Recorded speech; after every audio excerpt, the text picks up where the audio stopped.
네, 문재인 정부 청와대에서 정무수석을 지내셨던 분입니다. 최재성 전 의원 모시고 정치권 이슈 두루 살펴보겠습니다. 어서 오십시오. 안녕하세요. 네. 그 윤석열 대통령이 국정브리핑을 취임 후 처음으로 했는데요. 그 내용이 이제 동해에 있는 그 석유 시추 계획이었습니다. 어떻게 보셨습니까?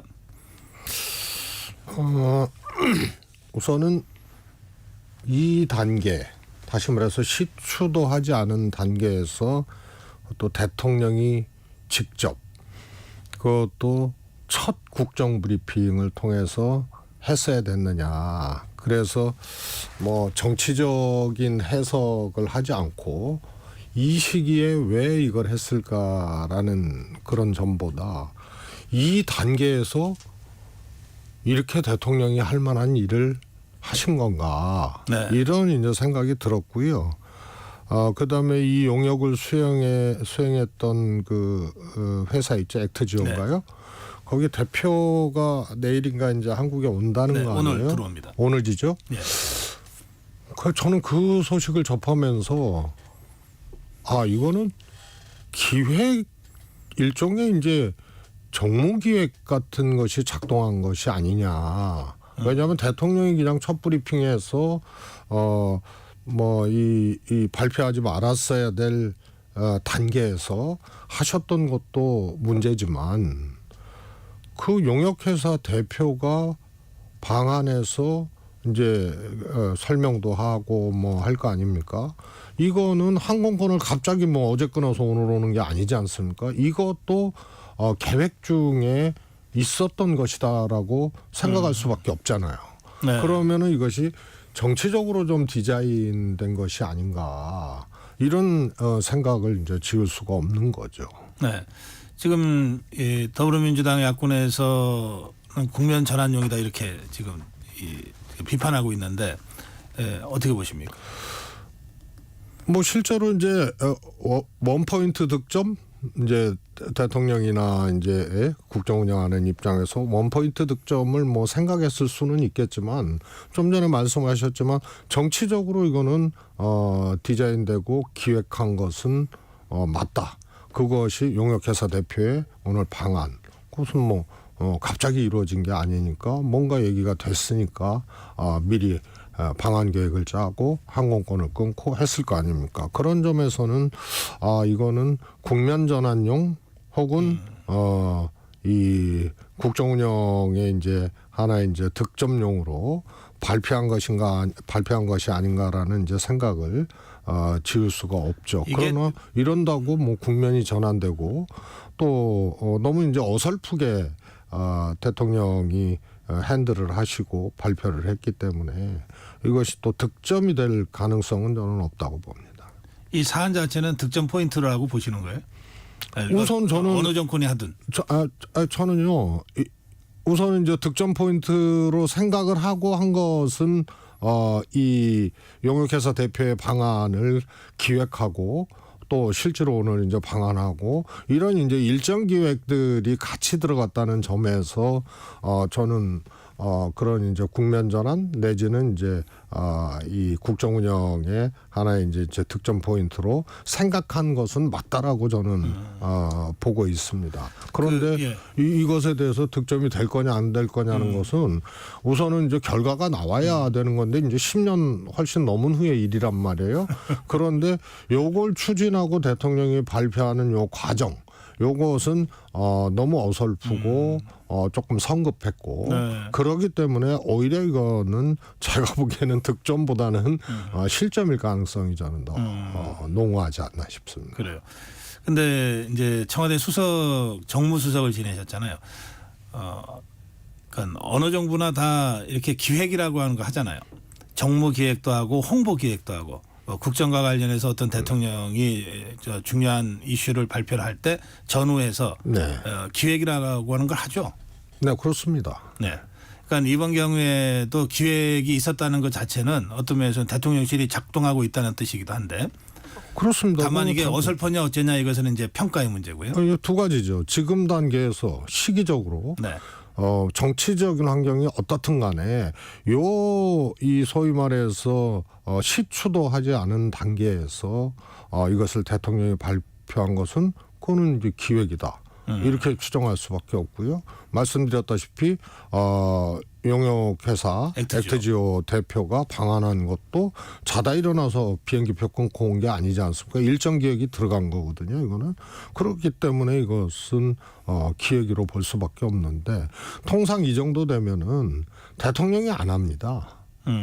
제가 보기에는 이건 그냥 부처에서 뭐 보도자료 내지는 뭐 부처 실무자가 이렇게 이제 진행을 하게 되었다. 이런 정도로 그냥 끝날 일인데 이것을 대통령이 직접 뭐 하신 거는 굉장히 의외다. 그다음에 이렇게 하게 되면 이제 참모 기능이 이제 작동을 해야 되거든요. 그런데 이렇게 이제 어설프게 또 시기적으로 단계적으로 맞지도 않는 것을 대통령이 그것도 하게 하는데 아무런 참모 기능이 작동을 안 했다. 이런 것은 제가 보기에는 좀 문제죠. 우선 대통령이 안 해요. 이 정도 사안 갖고 이걸 대통령 입장에 이거를 내가 직접 해? 이거는 지금 단계에서는 아니야. 이렇게 하죠. 그리고 자원외교 우리가 옛날에 이명박 대통령 시절이라든가 쭉 겪어봤잖아. 이것처럼 불확실한 게 없거든요. 그래서 역대 정권에서는 이명박 정부처럼 소위 말해서 가스나 석유 유전을 직접 이제 사는 경우가 있고 네. 또 노무현 정부나 여기처럼 사지 않고 자원 해결을 하는 방법이 있고 그래서 진보 정권에서는 주로 후자였고 그다음에 보수 정권에서는 이명박 대통령처럼 직접 하여튼 사고 그래서 이제 낭패를 본 경우도 많거든요. 그만큼 불확실하기 때문에 관련 부처 공무원들이 제일 불안해하는 거예요. 그래서 이제 석유공사 같은 경우가 의외로 이제 소극적이고 그런 게 이명박 정권 시절에 이 실패했던 경험들이 있거든요. 그래서 이거는 그야말로 불확실의 이 지점이에요. 이거 자원 해결하는 게. 근데 이거를 대통령 보러 하시라고 예를 들어서 이제 뭐 참모들이 건의를 하거나 이래도 대통령이 안 하는 거고 그 다음에 대통령이 하겠다 그래도 참모 기능들이 작동을 해서 이건 지금 할 단계가 아닙니다라고 작동을 해야 되는데 이거는 그런 거 없이 그냥 대통령도 하고 참모 기능도 하는 쪽으로 그냥 쏠려간 것 같아요. 그래요. 예. 지금 말씀하신 그런 지점을 생각하면서 역설적으로 그런데도 윤석열 대통령이 직접 한 걸 보면 이게 상당히 가능성이 높은 것 같다. 또 이런 시장의 반응도 있는 것 같아요. 그런데 대통령 스스로도 다 추론, 추정 이런 거 아닙니까? 그래서 자원 문제나 이런 것은 기대, 추론, 추정, 예측 이런 것만 가지고 소위 말해서 마침표를 찍을 수가 없는 거예요. 네. 그러니까 막상 주장과 논리의 마침표를 찍을 수가 없는 사안이죠. 그거를 직접 했기 때문에 이게 이제 대통령이 국정 운영의 최고 정점이고 컨트롤 타워의 정점인데 대통령이 직접 했으니까 이거는 믿을 만하다. 그런데 우리는 기억을 갖고 있거든요. 박정희 대통령이 이 석유 나왔다라고 직접 발표했던 것, 그 다음에 이명박 대통령 시절에 자원외교, 그 다음에 이번에 윤 대통령 이런 걸 보면서 오히려 마지막 관문이라고 할 수 있는 대통령의 그런 신뢰들이 오히려 조금 흔들리는 그런 국민적 경험을 익히 갖고 있는 사안들이거든요. 그래서 대통령이 말씀하셨으니까 이건 가능성이 높은 거다. 이것도 이제 추론의 영역이거든요. 네. 추측의 영역이고 그런데 이런 국민적 경험을 갖고 있는 이런 상황에서는 저거 왜 지금 했을까? 그리고 시기적으로 적절치 않다. 이거 뭐 확실치 않은 건데. 그런데 예산은 들어가야 되는데 그거 왜 했을까? 그다음에 그 용역회사 대표도 와? 그럼 이거 미리 기획한 거네. 이쯤으로 가게 되면 오히려 신뢰도가 흔들리게 되는 그런 이제 역설적인 어떤 상황이 오고 있는 것 아닌가 싶습니다. 예. 지금 뭐 국회는 이쪽 저쪽에서 다 지금 특검법을 꺼내들고 있는데요. 이번에 그 국민의힘의 윤상현 의원이 김정숙 여사 특검법을 발의했습니다. 어떻게 평가하십니까?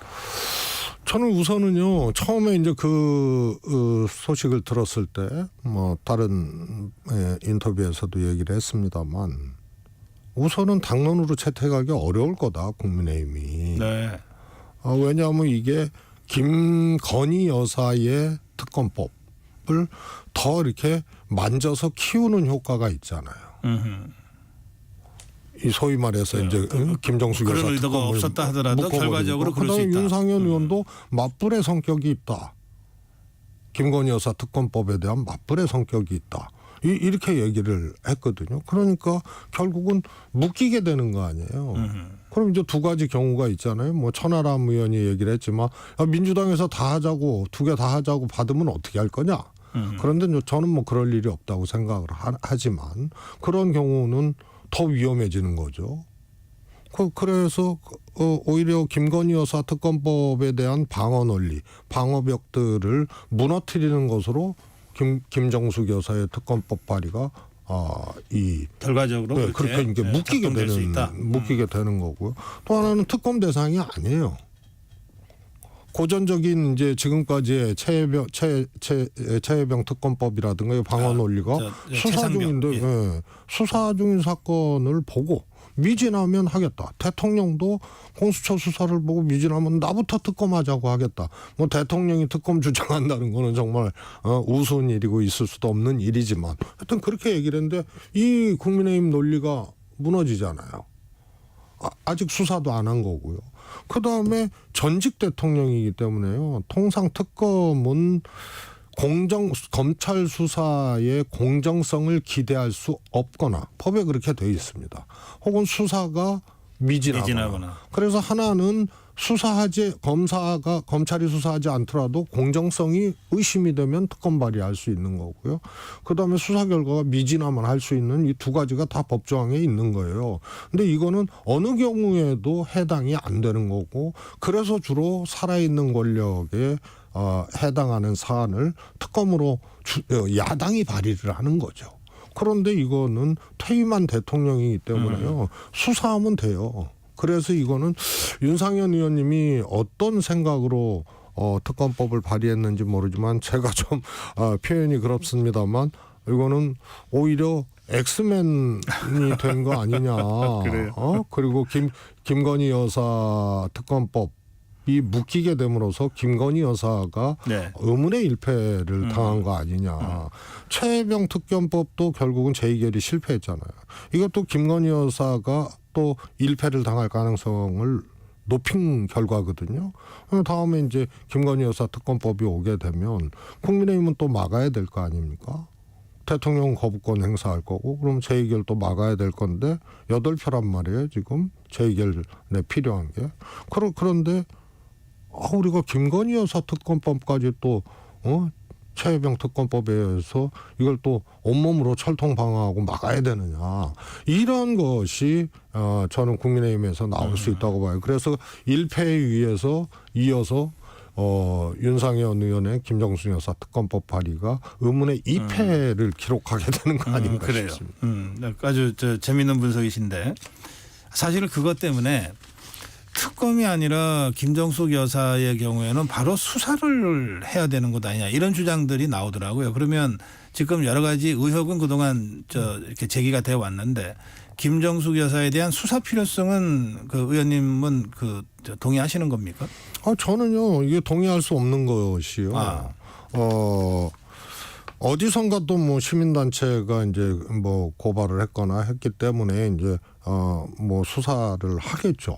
그런데요, 우선은 수사를 하려면 어느 정도 뭐라 그럴까요? 근거 내지는 혐의점들이 정한 건거라도 이제 있어야 되는데 통상 그런 것들이 부재하게 되면은 그냥 불송치 내지는 무혐의 종결을 하게 되는데요. 이거는 거기까지 가지 못하는 수사에서 기소까지 가지 못하는 사안이에요. 왜냐하면 여러 가지 뭐 국민의힘에서 뭐 의혹 제기하고 비판이 있습니다만 제일 큰 줄기는 뭐 과정과 어떻게 뭐 비판의 내용이 어떻든 간에 이거를 외교로 볼 것이냐 관광으로 볼 것이냐예요. 그러면 외교적 행위가 이루어졌거든요. 그럼 모디 총리도 만나고 쭉쭉 이루어졌기 때문에 또 초청장이 존재를 하고 그렇기 때문에 이건 외교적 행위예요. 근데 이거를 수행하는 과정에서 뭐 밥값이 얼마 들었느니 뭐 이런 것들은 외교적 행위일 경우에는 그거는 이제 부차적인 문제가 되는 거거든요. 그러면은 지금 기내식 문제 얘기를 하잖아요. 이것도요 황당무계한 것이 6천만 원이 훨씬 넘는 것을 어떻게 그 일정에서 기내식 비용으로 사용했느냐고 한 장짜리 문광부의 이제 그 서류거든요. 그래서 우선 세부 내역이 없어요. 근데 세부 내역을 주지도 않아요. 찾고 있다는 거예요. 그런데 만약에 세부 내역이 오더라도 이것이 그러면은 호화로운 거냐? 과도한 기내식에 과도한 예산 투입을 했느냐? 실제로 기내식에만 사용한 예산이냐? 이런 것을 봐야 되는데 특히 호화 외유 요것을 맞추려면은 외유가 돼야 되는 거거든요. 근데 그건 아까 말씀드렸듯이 외교적 행위가 외교였다고 지금 보시는 거죠. 그다음에 호화는 뭐냐? 그러면 국민 혈세를 과도한 예산 사용 그거를 맞춰야 되는데 그러면 기내식은 전 정부 혹은 현 정부 유사한 사례 때 사례를 봐서 비교를 해야 되는 거예요. 그래서 보통 5끼 정도로 예측이 되거든요. 이 인도 방문 때 기내에서 식사한 거를 그러면 이 전체 인원을 봤을 때 뭐 기자들도 가고 그랬으니까요.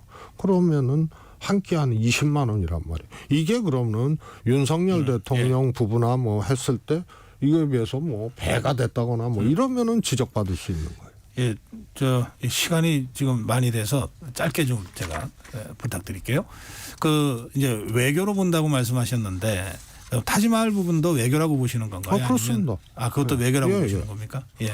왜냐하면요, 공식적인 이제 면담 일정 또 뭐 그쪽에서 뭐 국빈급 대우를 해줬으니까 총리와의 이제 만남이라든가 뭐 이런 일정이 있고요. 그 다음에 해당 국가의 예를 들어서 유적이라든가 뭐 그래서 뭐 누굽니까 진성진 의원이 그랬잖아요.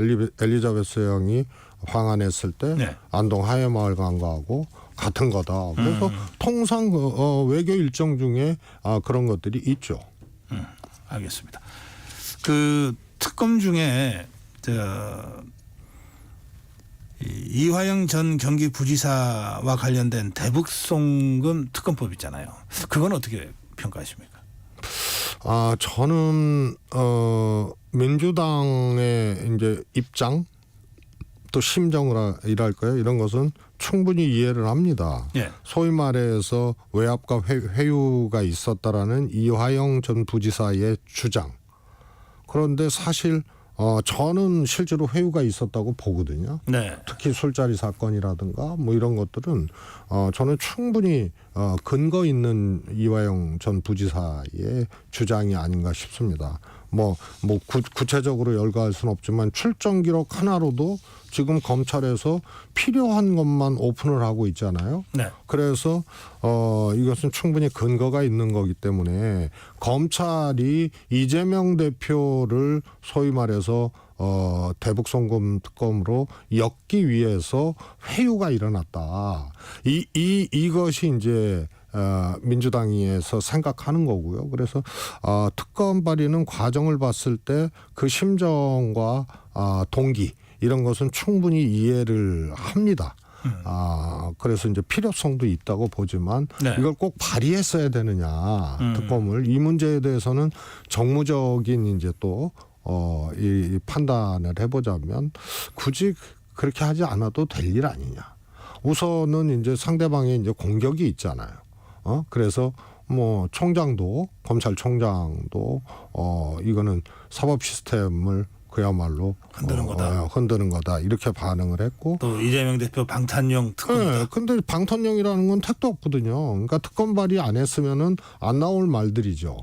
그리고 규명이 특검으로만 꼭 규명이 이루어지느냐? 어차피 검찰은 세게 수사하고 저는 뭐 회유가 이루어졌을 가능성이 크다고 보고 그래서 검찰은 그냥 그렇게 하는 거거든요. 그럼 이 과정에서의 문제는 꼭 이 시기가 아니더라도 다른 방식으로 다른 시기에 따질 수 있었던 거 아닌가 싶습니다. 예. 오늘 여기까지 해야 되겠네요. 예. 최재성 전 수석이었습니다. 감사합니다. 네.